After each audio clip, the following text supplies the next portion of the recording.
7 मई 2025 बुधवार। पहला पाठ प्रेरित चरित अध्याय 8 पद संख्या 1 से 8। यरूशलेम में कलीसिया पर घोर अत्याचार प्रारंभ हुआ। प्रेरितों को छोड़ सब के सब यहूदिया तथा सामारिया की देहांतों में बिखर गए। भक्तों ने स्तेफनुस पर करुण विलाप करते हुए उसे कब्र में रख दिया। सावल उस समय कलीसिया को सताने लगा।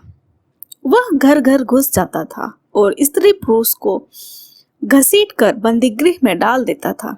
जो लोग बिखर गए थे वे घूम घूम कर सुसमाचार का प्रचार करने लगे।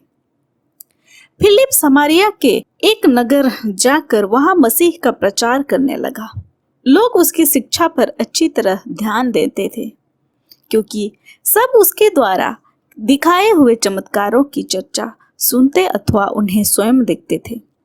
दुष्ट आत्मा ऊंचे स्वर से चिल्लाते हुए बहुत से अबदूत लोगों से निकालते थे और अनेक अधंग रोगी तथा लंगड़े भी चंगा किए जाते थे। इसलिए उस नगर में आनंद छा गया। यह प्रभु की वाणी है। ईश्वर को धन्यवाद। भजन अनुवाक्य। समस्त पृथ्वी ईश्वर को धन्य कहे। समस्त पृथ्वी ईश्वर को धन्य कहे, उसके महिमामय नाम का गीत गाए और उसकी महिमा का स्तुति गान करे। वह ईश्वर से यह कहें, तेरे कार्य अपूर्व है। अनुवाक्य। समस्त पृथ्वी ईश्वर को धन्य कहे। समस्त पृथ्वी तेरा दंडवत करती और तेरे महिमामय गान का गीत गाती है। आओ ईश्वर के कार्यों का ध्यान करो। उसने पृथ्वी पर अपूर्व कार्य किए हैं। अनुवाक्य। समस्त पृथ्वी ईश्वर को धन्य कहे। उसने समुद्र को स्थल में बदल दिया और उन लोगों ने नदी को पैदल ही पार किया।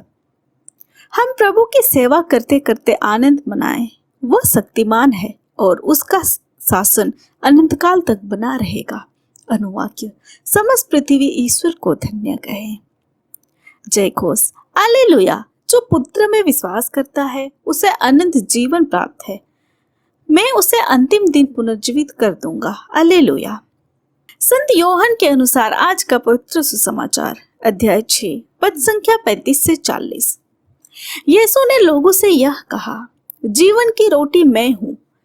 जो मेरे पास आता है उसे कभी भूख नहीं लगेगी और जो मुझ में विश्वास करता है उसे कभी प्यास नहीं लगेगी।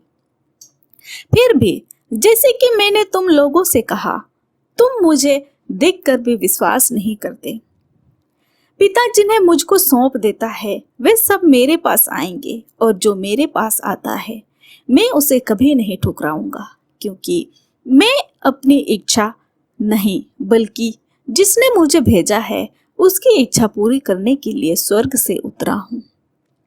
जिसने मुझे भेजा है उसकी इच्छा यह है कि जिन्हें उसने मुझे सौंपा है मैं उनमें से एक का भी सर्वनाश ना होने दूं, बल्कि उन सबों को अंतिम दिन पुनर्जीवित कर दूं। मेरे पिता की इच्छा यह है कि जो कोई पुत्र को पहचान कर उसमें विश्वास करता है उसे अनंत जीवन प्राप्त हो। मैं उसे अंतिम दिन पुनर्जीवित कर दूंगा। यह हमारे प्रभु यीशु ख्रिस्त का सुसमाचार है। ख्रिस्त की जय। तो आइए आज के दोनों पाठों पर मनन चिंतन करते हैं। यह परमेश्वर की इच्छा है कि हम यीशु को देखें और यीशु को अपने हृदय और आत्मा की गहराई से जानें, ताकि हम अनंत जीवन का आनंद उठा सके। यीशु हमारा स्रोत और दिशा सूचक है। यह उसके द्वारा ही हम पिता परमेश्वर की ओर ले जाते हैं। हम यीशु के शब्दों और कार्यों पर विश्वास करने और उस पर भरोसा करने के लिए आमंत्रित किए गए हैं, और ऐसा करने में हमें निराश नहीं छोड़ा जाएगा। हम खुद को कैसे देखते हैं? हम दूसरे को कैसे देखते हैं? क्या हम अपने सामने खड़े व्यक्ति में मसीह का चेहरा देखते हैं? हमारे परिवार के सदस्यों और पड़ोसियों में, हमारे दुश्मनों में? यीशु हमसे कहते हैं, जीवन की रोटी मैं हूँ।